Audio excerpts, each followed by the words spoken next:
going to be completing the compression test on the engine. I already did the left side of the engine bay, the passenger side, and wanted to complete the driver's side. Wanted to go ahead and apologize for the video quality and the audio quality because the camera that I was using unfortunately has overheated a couple times and is damaged.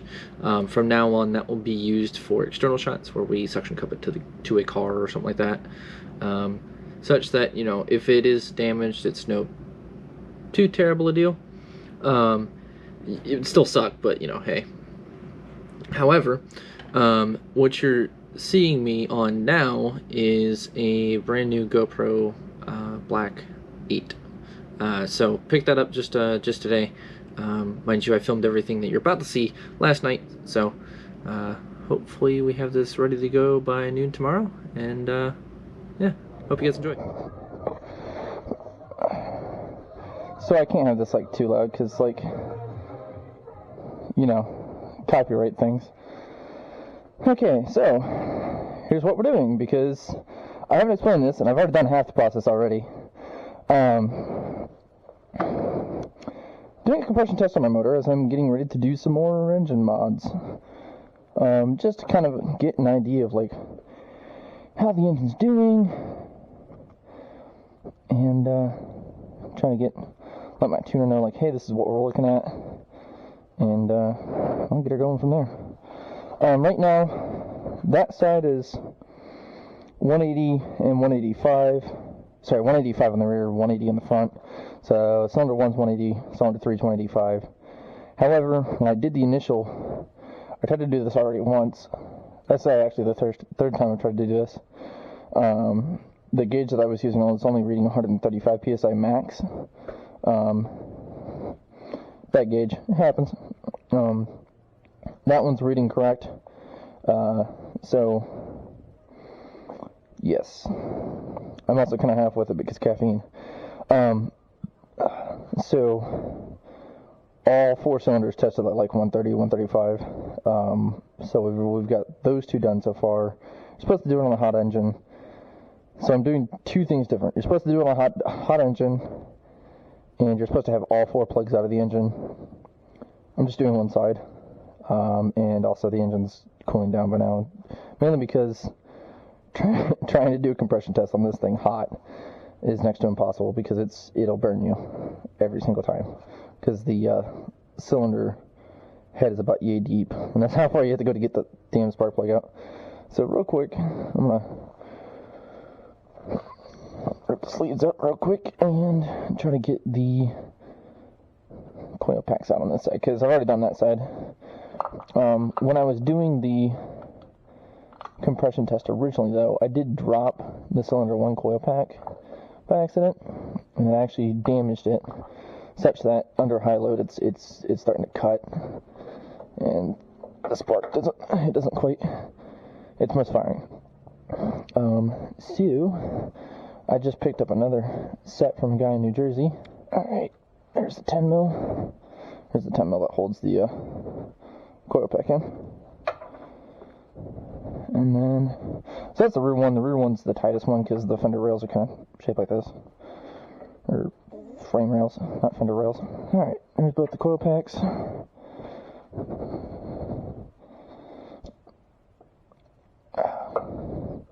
The only thing I'm concerned about is I have to double check, because I think the guy said those came off of 2015, which I think is when they revised the coil packs, because the 2013 and 14s were known to kind of go wonky.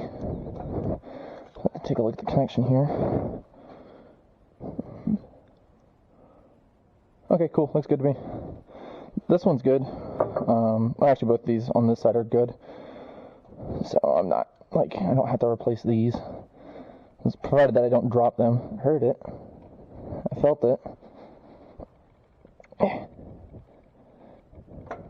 There it goes, it separates. On the back ones, it's best to turn the coil pack vertical, and then slide it towards the front, and hope I don't drop it. There we go. So it sits in the engine like this, and you want to turn it like that, and once you disconnect it, turn it like this, and then it'll come out this way. Okay, let's try and get the spark plugs out. And then I personally don't use a spark plug socket itself. Also, I'm lazy. There we go. I use a 14 mil on top of a like 2-inch extension and the swivel. You can pull all of this out. At least on that side, you can pull all of this out at once. This lets you pull this out without grabbing the spark plug. It's just easier to do it that way. Grabbing the spark plug and having the spark plug locked in, it's hard to get this out altogether because the spark plug is like get long or so once it's in the socket. So I'm going to feed this in real quick. I'm going to lock onto it and loosen it up. Here's where it gets funny because I sit here and do it behind my back. Okay, that's on. And you can see it's just down there. This is really nice because I think, oh, it's on my right eye. So it's just down there. I think that should line that up. So I'm pointing right at it. So I have that out. I have those two out. I have the other one loose. But I forgot to do something. So whenever you're doing a compression test, you want to pull the fuel pump relay and then start the cars. That way you empty the fuel lines. Let it stall out. So that way it's empty. You don't end up putting any more fuel in the engine. So that way when you do run the compression test, you're not, in this case, you're not pouring fuel out of the one cylinder bore that's open, and you're not pouring fuel into the cylinder with the compression tester in it. So the unfortunate part is I've got all that stuff done already. And now I have to redo it again because I have to put it all back together, pull the fuel pump relay, start the car, and then, yeah. Also, the battery died in this thing, so I went ahead and plugged the other one in and got that one charging. I think this one's about to die already again. So this is the battery that I only just plugged in. So yeah. Well, I'm gonna go ahead and do all that. Once I get everything back in, I'll turn the camera back on. I'll show you guys what I'm gonna do, and then do that, and then pull it back apart again. Yeet. Okay, so it only took me about 4 or 5 minutes to get everything back together. But I've done this a couple times. I can tell you right now, this 20 amp fuse is your fuel pump relay. So if you look right here, let's see if that's in the thing. So it's right here. So it's 20 amp. Yeah. Pull it out. Set it aside. Come in here. Don't mind the air beat playing. I should probably pause that so I don't get yelled at by YouTube. Try not to bang your door. I understand that the garage situation that I have is not great. But hey, it's a garage.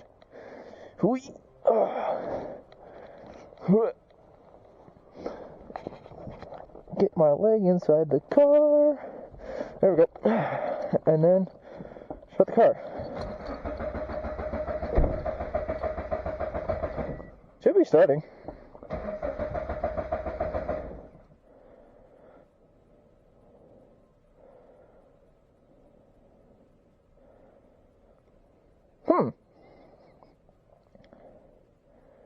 Oh, I bet you what. There's a return line and it depressurizes after so long. That's good. See, it started there for a second.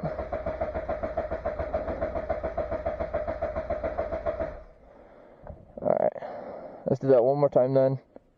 I forgot that the car's been off for like 2 hours, so it probably depressurized the fuel line.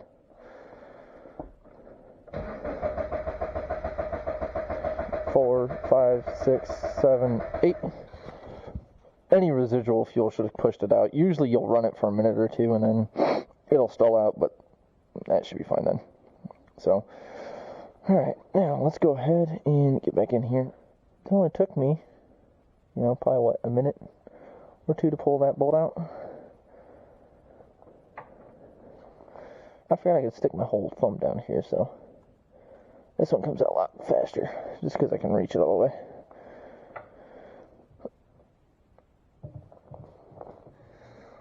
Hi, buddy. I don't even know if your frame's in shot or not. I'm assuming so. I can't quite see it because the mask I got on covers my nose, and then I can't see anything. So anyway, okay. So it's already in the. Because I had the camera off, and what you guys didn't know is I was turning that the wrong way, trying to get it to thread into the block. So I just keep bumping into the threads and twisting out. Pardon me. I gotta get by you. Okay. You'll see what I mean. Once it does it for the first time, you'll be like, oh, okay.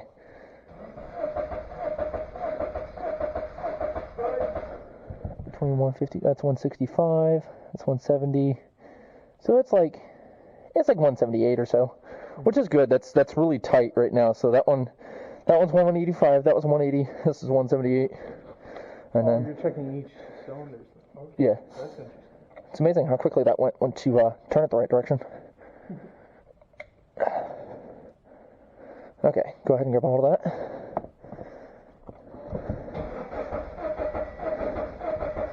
Stop. Okay, that makes sense then. It's probably hitting like 170 and then dropping off a little bit. Yeah. Alright, that's fine. It's probably loose down there. As long as it's hitting up there, that's fine. Yeah, and then now we have to do the other side. Nope, I already did that side. Oh, okay. That side's 185, 180, 180, like 175, and then this side would be like 170. At this point, it's just put the engine back together. I do have to take that set apart to take out the coil pack on that front cylinder, just so I can switch it out real quick. But yeah, that's about it. Woo! So that implies that we have good compression across the engine. That makes me happy. That's good.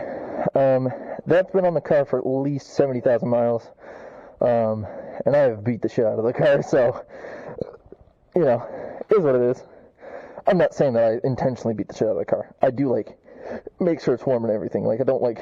I'm not destroying the car on purpose. So in order to get these back in, because you can't quite fit all of this in it once, I put the 14 mil socket on it just that way it centers the spark plug in the bore, and then slide it all the way in, get it to bottom out on the head, and then take this, flip it around the right way, snap it in, and begin threading the spark plug back in. Now this literally takes like almost 2 minutes. So I'm going to get this all put back together, and then I'll talk to you guys here in a minute. Okay, so I've got this side all put back together. Now I got to change out this coil pack that's over here.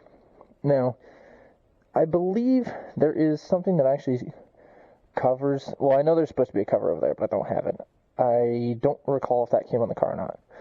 I believe there's also supposed to be something that covers this too, as there's these two screws here, and those don't go anywhere. Those are mounting screws for something to screw into that. So anyway, so there's a 12 mil that comes out here. There's a 12 mil in the back there. That one I do know I have lost. I need to get another one. And there's a 10 mil bracket that goes below this. I need to get that one done too. Well, I've already got it undone. I just need to, the 12 that's supposed to be back there, I screwed up and tried to screw it into here once. And when I initially did the compression test, it was actually screwed into that. So I think it's at my buddy's place where I was doing it originally, which I'm going to go to here in a little bit, because he's actually in the midst of doing an STI swap on an 07 Impreza. This should come right out. Let's take it out from my...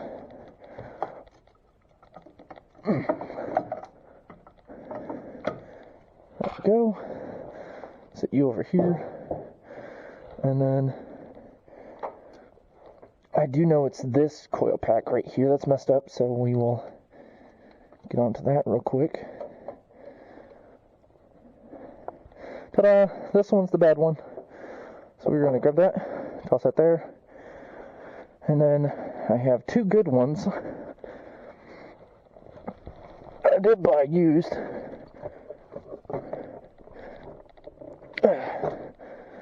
Low mileage. There we go. There's that. And then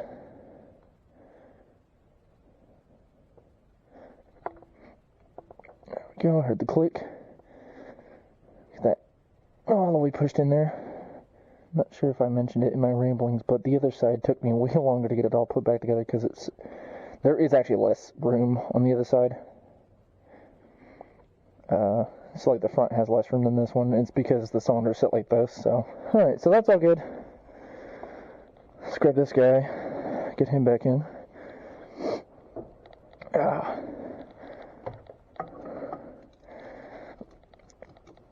come on. Back you go. As I beat the shit out of my ignition controller. Or sorry, injector controller. God, I hope drawing this thing around doesn't damage it. Okay, there we go. Come on, get started in. Alright, so let's get the car started. So stick your fuel pump relay back in, or fuse. Don't forget that. Always put that away, because that thing is amazing. I'm so glad they include that. Okay, that's that. Okay, so fuel pumped.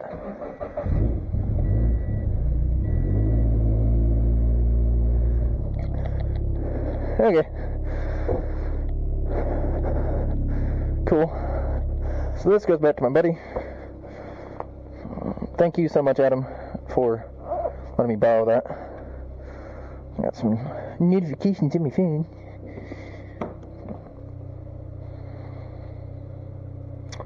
This part's underneath the hood. I thought I heard a rattle. I thought I heard a slight rattle. Yep.